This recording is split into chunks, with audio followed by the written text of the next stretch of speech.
மிகவும் அன்பானவர்களே, அன்பின் ஆண்டவராம் இயேசு கிறிஸ்துவின் நல்ல நாமத்தினாலே உங்கள் அனைவரையும் அன்போடு வாழ்த்துகிறேன்.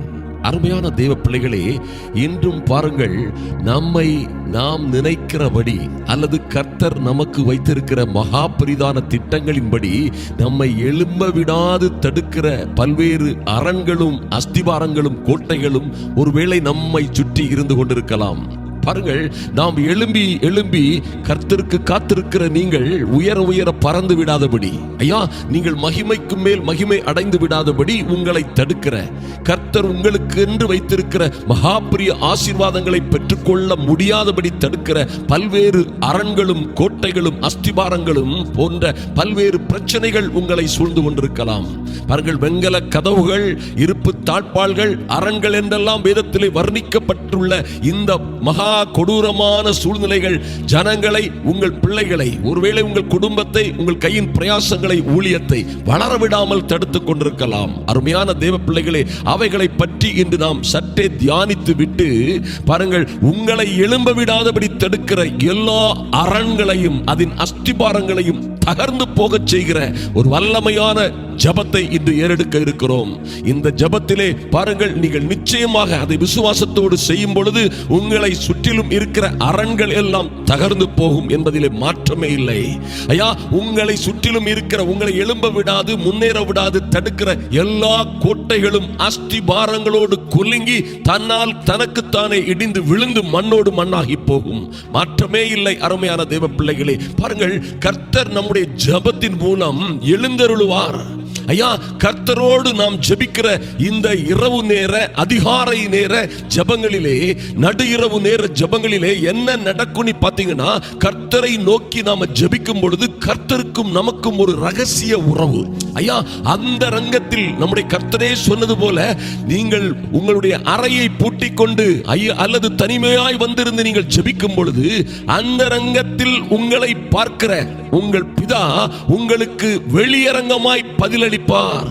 ஐயா, பிதாவே அந்தரங்கத்தில் இருக்கிறாரா? நீங்க ஒருவேளை பார்க்க முடியாது, ஆனால் அவரோடு பேச முடியும். அவர் உங்களுக்கு பல்வேறு வகைகளில் அவருடைய வார்த்தையை உங்களுக்கு கொடுக்க முடியும். இன்றும் அதை கொடுத்து கொண்டிருக்கிறார். பல்வேறு வகைகளிலே நம்முடைய அற்புதமான ஆண்டவர் நம்மோடு பேச முடியும். நீங்கள் ஜெப வேளையிலே வந்து இருக்கும் பொழுது அந்தரங்கத்தில் பார்க்கிற நம்முடைய பிதா பாருங்கள், உங்களுக்கு வெளியரங்கமாய் பதில் அளிப்பார் என்று வேதத்திலே சொல்லப்பட்டிருக்கிறது. பாருங்கள், தேவன் உங்களுக்காக எழுந்தருளுவார்.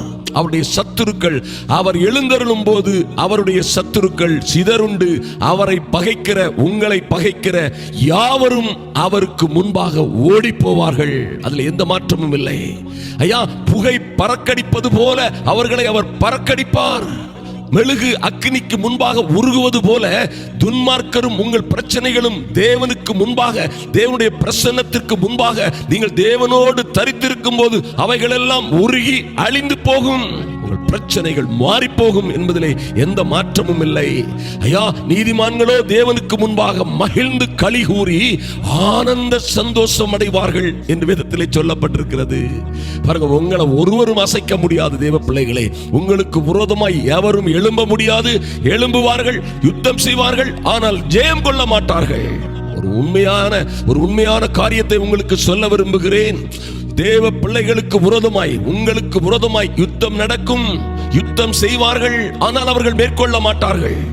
இந்த உலகத்தில் உள்ள ஜனங்களுக்கும் தேவ பிள்ளைகளுக்கும் உள்ள ஒரு மகா பெரிய வித்தியாசம், உங்களுடைய யுத்தங்கள் எல்லாம், உங்களுடைய பாடுகள், கஷ்டங்கள், உங்களை வருத்தப்படுத்துகிற எல்லா போராட்டங்களுக்கு முன்பாக உங்களுக்கு ஒரு உத்தரவாதம் இருக்கிறது. அது என்ன?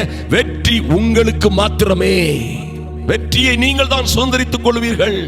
ஏனென்றால் நீங்கள் ஜெயிப்பதற்கென்றும் ஜெயம் கொள்ளுவதற்கென்றும் அழைக்கப்பட்டவர்கள், ஜெயிப்பதற்கு என்றே பிறந்தவர்கள். மறந்து விடாதிருங்கள், ஜெயிப்பதற்கு என்றே, ஜெயம் கொள்வதற்கு என்றே பிறந்தவர்கள் நீங்கள். By birth you are the overcomers. By birth you are the victorious people, my dear people of God. No doubt, உங்களை ஜெயம் கொள்ள இந்த உலகத்திலே எவனுக்கும் அதிகாரம் இல்லை.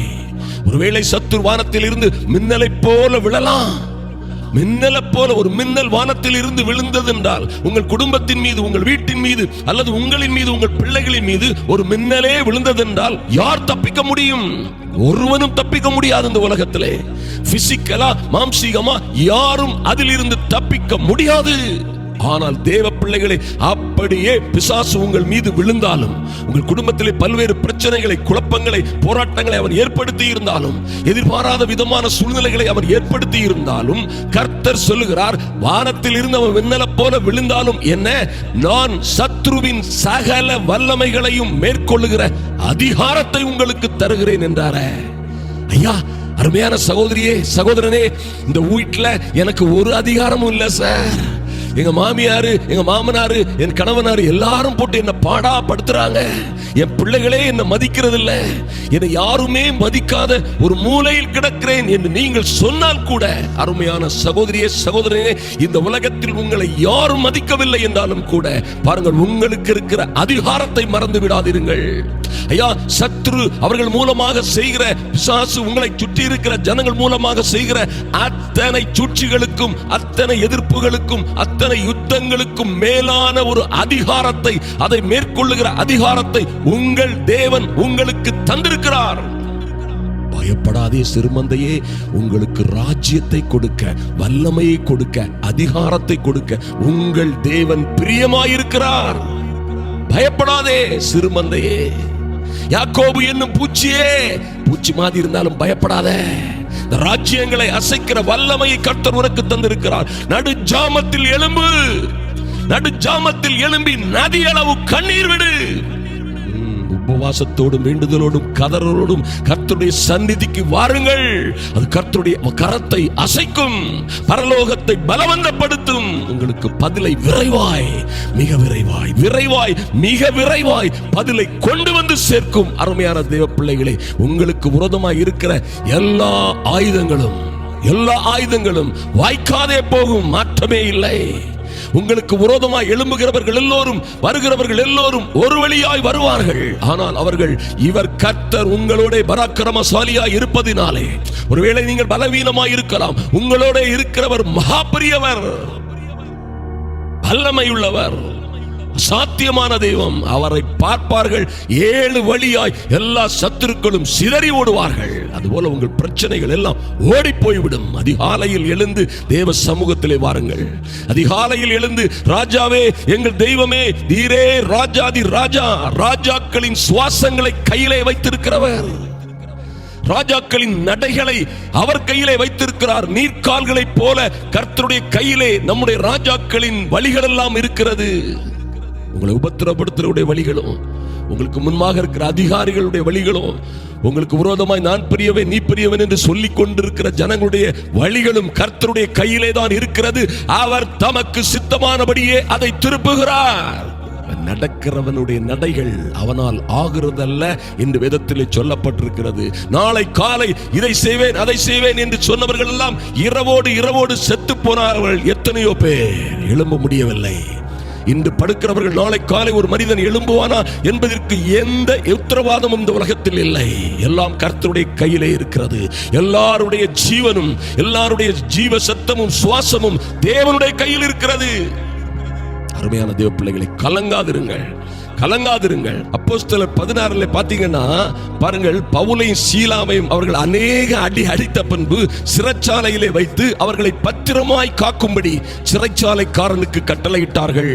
பாருங்கள், அவனும் கொண்டு உட்காராமல் அறையிலே வைக்கிறான். இவர்கள் கால்கள் எல்லாம் தொழுமரத்திலே மாட்டி வைக்கப்பட்டிருக்கிறது. அருமையான தேவ பிள்ளைகளே, ஒருவேளை இன்று உங்கள் பிள்ளைகளும் நீங்களும் ஒருவேளை சிறைச்சாலையில் இருந்தது போல் எங்கோ அகப்பட்டு ஏதோ ஒரு காரியத்தில் சிக்குண்டு ஒரே ஒரு பிரச்சனையில் இருந்து வெளிவர முடியாமல் சிறைச்சாலையில் அகப்பட்டது போல் அகப்பட்டுக் கொண்டிருக்கலாம். யாரோ சிலர் அந்த சூழ்நிலையிலே உங்களை கொண்டு தள்ளி இருக்கலாம். அநேக அடிகள் நீங்கள் பட்டிருக்கலாம். பத்திரமாக இவர்கள் இப்படியே இருந்து நாசமாய் போகட்டும் என்று உங்களை தள்ளிவிட்டிருப்பார்கள். இதோடு இவர்கள் வாழ்க்கை, இதோடு இந்த குடும்பம் முடிந்தது என்று நினைத்திருப்பார்கள். பாருங்கள், பிசாசும் உட்காவலறையிலே அடைத்தது போல உங்களை அடைத்து வைத்திருக்கலாம். நீங்கள் எழும்பவே முடியாதபடி, உங்கள் பிள்ளைகள் எழும்பவே முடியாதபடி, வாழ்ந்து சிறந்திருக்கவே முடியாதபடி, கால்கள் எப்படி பவுலும் சீலாவுடைய கால்கள் எப்படி தொழுமரத்திலே மாட்டி இருந்ததோ அப்படியே நீங்கள் அகப்பட்டுக் கொண்டிருக்கலாம். அந்த நேரத்தில் அவங்க என்ன செய்தாங்க பாருங்க, நடுராத்திரியிலே, மறந்து விடாதீர்கள், ஏதோ விளையாட்டுக்காக பேச்சுக்காக நடுராத்திரி நடுராத்திரி என்று சொல்லுகிறார்கள் என்று நினைத்து விடாதீர்கள். நடுராத்திரியிலே பவுலும் சீலாவும் ஜெபம் பண்ணது மட்டும் இல்லமா, ஐயா நாளை காலையில மரணம், நாளை காலையில் என்ன நடக்கும் என்று தெரியாது, பயங்கரமான காவல், ராஜாக்கள் எழும்பியவர்களுக்கு விரோதமாக, அதிபதிகள் எழும்பியவர்களுக்கு விரோதமாக நிற்கிறார்கள், அழிவும் மரணமும் மாற்றமே இல்லை. ஆனா என்ன நடக்க பாருங்க, நடுராத்திரியிலே இவர்கள் தங்களுடைய ராஜாக்களுக்கெல்லாம் ராஜாவை, ராஜாக்களின் சுவாசங்களை கையில் வைத்திருக்கிறவரை சென்று பார்க்க ரகசியமாய் போய்விட்டார்கள். நடுராத்திரியிலே அதே சிறைச்சாலையிலே ஐயா அவர்கள் எப்படி எழும்பி தேவனை துதித்தார்களோ பாருங்கள், ஜெபம் பண்ணி தேவனை துதித்து பாடினார்கள். முடியுமா? இத்தனை பிரச்சனையில எப்படி சார் ஜெபிப்பேன்? ஐயா எனக்கு இருக்க பிரச்சனை உங்களுக்கெல்லாம் இருந்தா நீங்களா செத்தே போயிருப்பீங்க. எப்படி பாட முடியும், எப்படி துதிக்க முடியும்? என்ன இப்படி பேசுறீங்க? பாருங்க, அந்த நேரத்துல தான் நம்ம மிகுதியாக முயற்சி செய்து என்ன செய்யணும், நடு ஜாமத்தில் எழும்பி, ஐயா ஜெபிக்க முடியலனாலும் ஆண்டவரே ஜெபிக்க முடியலையே என்று ஜெபியுங்கள். ஐயா உங்களுடைய சமூகத்திலே வந்து அழ முடியவில்லையே என்று அழுங்கள். அவர்கள் தேவனை துதித்து பாடினார்கள். காவலில் வைக்கப்பட்டிருந்தவர்களும் அதை கேட்டுக் கொண்டிருந்தார்கள். என்ன நடந்தது? சடுதியிலே சிறைச்சாலையின் அஸ்திபாரங்கள் அசையும்படியாக பூமி மிகவும் அதிர்ந்தது. யார நடுராத்திரியில பார்க்க வந்து யார்கிட்ட ஜெபம் பண்ணிட்டு இருக்கோண்டா? யாரோடு ஜெபிக்கிறோம்? யாருக்கு முன்பாக நடுராத்திரியிலே வந்து நிற்கிறோம்? சர்வ வல்லமை உள்ள தேவன், சேனைகளின் கர்த்தர். பாருங்க, அந்த அவங்க இருந்த சிறைச்சாலையின் அஸ்திபாரங்களை கர்த்தர் குலுக்கினார். சடுதியிலே பூமி மிகவும் அதிர்ந்தது. என்னையா நடந்தது? உடனே கதவுகள் எல்லாம் திறவுண்டது. என் பிள்ளைகள அடைச்சி வச்சிருக்கிறீங்க, என் பிள்ளைகள இப்படி மாட்டி வச்சிருக்கிறீங்க, எல்லாருடைய கட்டுகளும் கலந்து போயிட்டு. விசுவாசியுங்கள் தேவ பிள்ளைகளே, நம்புங்கள். உங்களுடைய பிள்ளைகளை கட்டி வைத்திருக்கிற கட்டுகள் எல்லாம் கலந்து போகும். உங்கள் பிள்ளைகளுக்கு உங்களுக்கு விரோதமாக வைக்கப்பட்ட அடைக்கப்பட்ட கதவுகள் எல்லாம், அது வெங்கல கதவாய் இருந்தாலும் சரி, இருப்பு தாழ்பாளாய் இருந்தாலும் சரி, திறவுண்டு போம். மாற்றமே இல்லை. அன்பு சகோதரியே, அதிகாலையில் எழும்பி, ஐயா நடுராத்திரியில் எழும்பி தேவ சந்நிதிக்கு வாருங்கள். சாதாரணப்பட்டவரை பார்க்க வரல. இந்த சிறைச்சாலை அதிகாரியை விட, உங்களை மாட்டி வச்சவனை விட, ஐயா அந்த உலகத்தை ஆளுகிறவர்களை விட, உங்களை அகப்படுத்தி வச்ச பெரியவர்கள், திறமைசாலிகள், பலவான்களை விட பெரியவரை பார்க்க வருகிறீர்கள். ராஜாதி ராஜாவோடு ரகசியமாய் பேச வருகிறீர்கள். பேசுங்கள், உங்கள் காரியத்தை சொல்லுங்கள். நீங்கள் ஒன்றையும் குறித்து கவலைப்படாமல் எல்லாவற்றையும் ஸ்தோத்திரத்தோட கூடிய வேண்டுதலோடும் விண்ணப்பத்தோடும் ஜஸ்ட் அவருக்கு தெரியப்படுத்துங்கள். Make known to him. தெரியப்படுத்துங்கள், அவ்வளவுதான். அதைத்தான் செய்யணும். இதுக்கு உனக்கு என்ன பலம் சகோதரி வேணும், இதுக்கு உனக்கு என்ன திறமை வேணும், இதுக்கு உனக்கு என்ன அறிவு வேணும், பெட்டிசனை எதை குறித்தும் கவலைப்படாமல் தெரியப்படுத்துங்கள். அப்பொழுது தெரியப்படுத்தும் பொழுது என்ன ஆகும்? வேதம் சொல்லுகிறது, அப்பொழுது உங்கள் எல்லா புத்திக்கும் மேலான தெய்வீக சமாதானம் வந்து உங்களை சூழ்ந்து கொள்ளும். ஐயா பூமி அதிர்ந்து போகும். அருமையானவர்களே, உங்களை கட்டி வைத்திருக்கிற, உங்களை அடக்கி வைத்திருக்கிற, உங்களை கட்டி வைத்திருக்கிற எல்லா கட்டுகளும் தளர்ந்து போகும். மறந்து விடாதீர்கள். இது போலதான் அப்போஸ்தலர் 12 பாருங்க, பேதுருவும் சிறைச்சாலையில் இருக்கிறார். ஐயா தேவ பிள்ளைகள் சில வேளைகளில் அது போல சூழ்நிலைகளில் நீங்கள் அகப்பட்டுக் கொள்வீர்கள். உங்களை பிடிக்கிறவர்களும் அப்படியே பிடித்து உங்களை தொலைத்து தீர்க்கும் வரைக்கும் வெளியே விடாத சூழ்நிலை, எழும்ப முடியாத சூழ்நிலை, முன்னேற முடியாத சூழ்நிலை.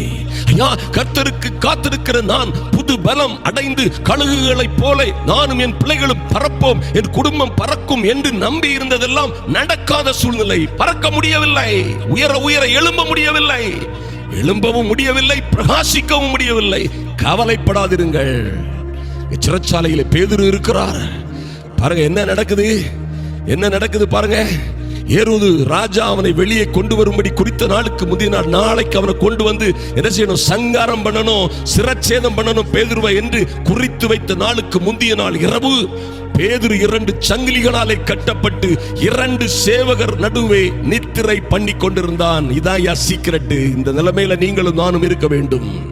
நாளை மரணம் நிச்சயிக்கப்பட்ட மனிதன், நாளை இவன் சாவு நிச்சயிக்கப்பட்டு விட்டது. சிரச்சேதம், வெட்டி துண்டு துண்டா வெட்ட போறாங்க. ஐயா 2 சங்கிலியில கட்டப்பட்டு 2 சேவகர் மத்தியில என்ன செய்யறாரு, நித்திரை பண்ணி கொண்டிருந்தான் தேவ மனிதன். எத்தனை தைரியம் பாருங்கள். நான் நித்திரை பண்றையா, ஏயா எப்படியா இவ்வளவு ஆபத்துல நித்திரை பண்ண முடிஞ்சு? நாங்கெல்லாம் எத்தனையோ 100 பேர், ஆயிரக்கணக்கான பேர், ஈவன் தேவ பிள்ளைகள் கூட சில பிரச்சனைகள் வந்து எங்களுக்கு தூக்கமே வரலையே. பேதுரு, எப்படி நடுராத்திரியில தூங்கி கொண்டிருந்தீங்க ஐயா? எப்படியா சங்கிலியில கெட்டப்பட்டு அவனெல்லாம் தூங்காம உங்களை பார்த்துட்டு இருக்கும்போது நீங்க குரட்டப்பட்டு தூங்கி இருக்கிறீங்களா? எப்படி சார், எப்படி இது நடந்ததுன்னு கேட்டீங்கன்னா பாருங்க, பேதுருக்காக ஐயா, பேதுரு காக்கப்பட்டிருக்கையில், சிறைச்சாலையிலே இருக்கையிலே அவனுக்காக தேவனை நோக்கி சபையார் ஊக்கத்தோட ஜெபம் பண்ணினார்கள். ஓ மைட்டி காட், என்ன நடக்குது பாருங்க. பேதுரு சிறைச்சாலையில் இருக்கிறாரு, நாளைக்கு காலையில வெட்ட போறாங்க, சிறைச்சேதம் பண்ண போறாங்க. சபையார் பேதுருவுக்காக என்ன செய்தாங்க? ஊக்கத்தோட ஜெபம் பண்ணினார்கள். நடந்தது என்னையா? அப்பொழுது கர்த்தருடைய தூதன் அங்கே வந்து நின்றான். நடுராத்திரியிலே அறையிலே வெளிச்சம் பிரகாசித்தது. பேதுரு விலாவல தட்டி சீக்கிரமா எழும்புப்பா என்று சொன்ன மாத்திரத்திலே உடன்தானே சங்கிலிகள் அவன் கையில் இருந்து விழுந்தது. அருமையான தேவ பிள்ளைகளே, தன்னாலே விழுந்தது. அவர்கள் 1ஆம் காவலையும் 2ஆம் காவலையும் கடந்து நகரத்திற்கு போகிற இருப்பு கதவண்டையிலே வந்த பொழுது இருப்பு கதவு தானாய் திறந்தது. அருமையான சகோதரனே, சகோதரியே, ஒரு காரியத்தை நன்றாக தெரிந்து கொள்ளுங்கள். உங்க பிள்ளைகள் என்ன சூழ்நிலையில் இருந்தா என்ன ஐயா, உங்க பிள்ளைகள் எவ்வளவு தூரத்தில் இருந்தா என்ன, எத்தனை பெரிய அந்நிய தேசத்தில் இருந்தாலும் சரி, எத்தனை அடக்குமுறையில் இருந்தாலும் என்ன, சிறைச்சாலையில் இருந்தாலும், உங்கள் பிள்ளைகளுக்காக சபையார் இங்கு பேதுருவுக்காக ஜெபித்தது போல ஊக்கத்தோட ஜெபம் பண்ணுங்கள். ஜெபம் பண்ணுங்கள். என்ன சூழ்நிலையில இருந்தாலும் ஜெபம் பண்ணுங்கள். இரவு நிம்மதியாய் தூங்குங்கள். இந்த ஜெபத்தை கேட்டுவிட்டு, ஜெபத்தை செய்துவிட்டு என்ன செய்யுங்க? நிம்மதியாய் தூங்குங்கள். கர்த்தர் அவருடைய தூதனை வானத்தில் இருந்து உங்கள் பிள்ளைகளுக்காக இறக்குவார். ஒரு சிறியவனை நீங்க அற்பமா நினைக்காதுங்க. இவன் உங்க பிள்ளைகளுக்கு யாருமே உதவி இல்லை. என் மகளுக்கு, என் மகனுக்கு யாருமே உதவி இல்லை. அந்த குடும்பத்துல போய் மாட்டிக்கிட்டா எப்படி வெளியே வருவான்னு தெரியல. ஐயோ, இப்படிப்பட்ட வாழ்க்கைப்பட்டுட்டா, ஐயோ அங்க போய் அவன் மாட்டிருக்கிற இடம் ரொம்ப சிக்கலான இடம். கவலைப்படாதிருங்கள். கர்த்தர் அந்த பிள்ளைகளோடு இருக்க வேண்டுமா?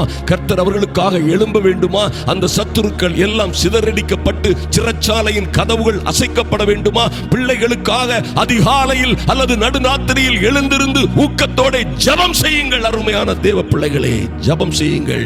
ஜெபம் எல்லா சங்கிலிகளையும் உடைக்கும், கட்டுகளை தளரச் செய்யும், அஸ்திபாரங்களை குலுங்கச் செய்யும். அல்லேலூயா. அருமையான தேவ பிள்ளைகளே, ஜெபம் உங்கள் பிள்ளைகளுக்கு முன்பாக இருக்கிற இருப்பு கதவுகள் போன்ற கதவுகளை திறக்க செய்யும். அது தானாய் திறக்கும். உங்கள் பிள்ளைகள் சொல்லுவாங்க, அம்மா எப்படின்னு தெரியலம்மா, எப்படின்னு தெரியலம்மா, அன்றைக்கு காலையில முழிச்சு பார்க்கும்போது இப்படி இருந்துச்சுமா, காலையில முழிச்சு பார்க்கும்போது எல்லாம் மாறிட்டுமா. உங்களுக்கு தெரியும், முழுவதும் நான் அழுது, முழுவதும் அழுது நடுஜாமத்தில் எழுந்திருந்து என் மகளுக்காக ஜெபித்த ஜெபம் இன்றே விடுதலையை கொடுத்திருக்கிறது என்று நீங்கள் நம்புவீர்கள். அப்படியே நடக்கும். அருமையான தேவ பிள்ளைகளே, அப்படியே நடக்கும். மாற்றமே இல்லை, மாற்றமே இல்லை. கர்த்தர் உங்களை ஆசீர்வதிப்பார், உங்களை கைவிட மாட்டார். பாருங்க, உங்களை கண்டா ஏறுதான் நதியை பின்னிட்டு திரும்பி ஓடும். மாற்றமே இல்லை ஐயா. செங்கடல் போன்ற பிரச்சனைகள் எல்லாம் உங்களுக்கு வழி கொடுக்கும். எப்படி சார் நடக்கும்? ஜெபியுங்கள். உங்க காரியத்தை எல்லாம் கர்த்தர்ட்ட சொல்லுங்க. என்ன வேலை, என்ன பிரச்சனை, என்ன சிக்கல், எத்தனை கடன், எத்தனை பைனான்ஸ் பிரச்சனை, எத்தனை குடும்ப சிக்கல்கள், பாரங்கள் கர்த்தருக்கு தெரியப்படுத்துங்கள். அருமையான தேவ பிள்ளைகளை, கர்த்தர் உங்களுக்காக யுத்தம் செய்வார். நீங்கள் ஜஸ்ட் தெரிய பண்ணிட்டு ஜெபிப்பதை மட்டும் மறந்து விடாதிருங்கள். உண்மையாய் உத்தமமாய் கர்த்தருக்காக இருங்கள். பாவமில்லாத ஒரு நீதி உள்ள வாழ்க்கையை கர்த்தருக்காக வைராக்கியமாக வாழுங்கள்.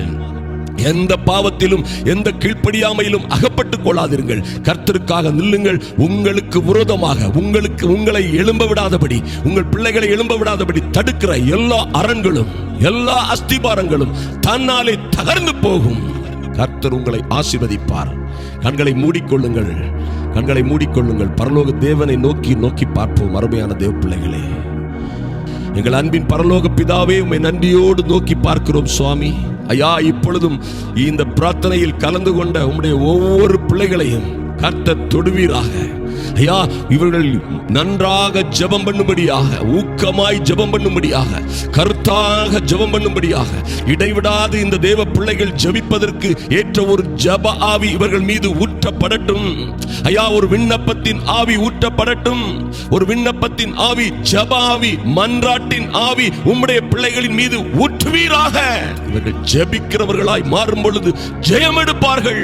என் தேவனே, அப்பேர் கொண்ட ஒரு அபிஷேகம் ஒவ்வொரு பிள்ளைகள் மீதும் இறங்கட்டும் சுவாமி. இவர்கள் பிள்ளைகளுக்காய், இவர்களுக்கு இருக்கிற எல்லா பிரச்சனைகளுக்காகவும் இன்று நாங்கள் தியானித்த நல்ல வார்த்தைகளின்படியே என் தேவனே, இந்த பிள்ளைகள் விடுவிக்கப்படுவார்களாக, இவர்கள் ஆசீர்வதிக்கப்படுவார்களாக. இவர்களுக்கு விரோதமாய் எழும்புகிற எல்லா பிரச்சனைகளும், எல்லா விசேஷமான அரண்களும், எல்லா விதமான கோட்டைகளும் நிர்மூலமாகும்படியாய் என் தேவனாகி கர்த்தர் இந்த பிள்ளைகளுக்காகவும் இவர்கள் பிள்ளைகளுக்காகவும் எழுந்தருளுவீராக. நீதிமான்களோ தேவனுக்கு முன்பாக மகிழ்ந்து கலிகூர்ந்து ஆனந்த சந்தோஷம் அடைவார்கள் என்று எழுதப்பட்டபடியே இந்த ஜெப வேளையிலே தரித்திருக்கிற ஒவ்வொரு சகோதரிகளும் சகோதரர்களும் அவருடைய பிள்ளைகளும் குடும்பமும் வாழ்ந்து சிறந்திருக்கட்டும், மகிழ்ந்து கலிகூர்ந்து ஆனந்த சந்தோஷம் அடையட்டும். கர்த்தர் தாமே உம்முடைய கிருபையை, உம்முடைய இரக்கத்தை, உம்முடைய காருண்யத்தை இந்த பிள்ளைகள் மீது பொழிந்தருளுவீராக. அன்பின் ஆண்டவராம் இயேசு கிறிஸ்துவின் நல்ல நாமத்தினாலே ஜெபிக்கிறோம் எங்கள் அன்பின் பிதாவே, ஆமென், ஆமென். அப்படியே ஜெபிங்க அருமையான தேவ பிள்ளைகளே. கர்த்தர் என்று சொன்ன நல்ல வார்த்தைகள் எல்லாவற்றையும் அவர் நிறைவேற்றுவார். தொடர்ந்து ஜெபிங்கள். தொடர்ந்து காலையிலும் மாலையிலும் நம்ம பிராட்காஸ்ட் பண்ற அருமையான ஜெப சீரியல்ஸ்ல பங்கெடுங்கள். இதை அநேகருக்கு ஷேர் பண்ணி விடுங்கள். கர்த்தர் உங்களை ஆசீர்வதிப்பார் மென்மேலும். ஆமென்.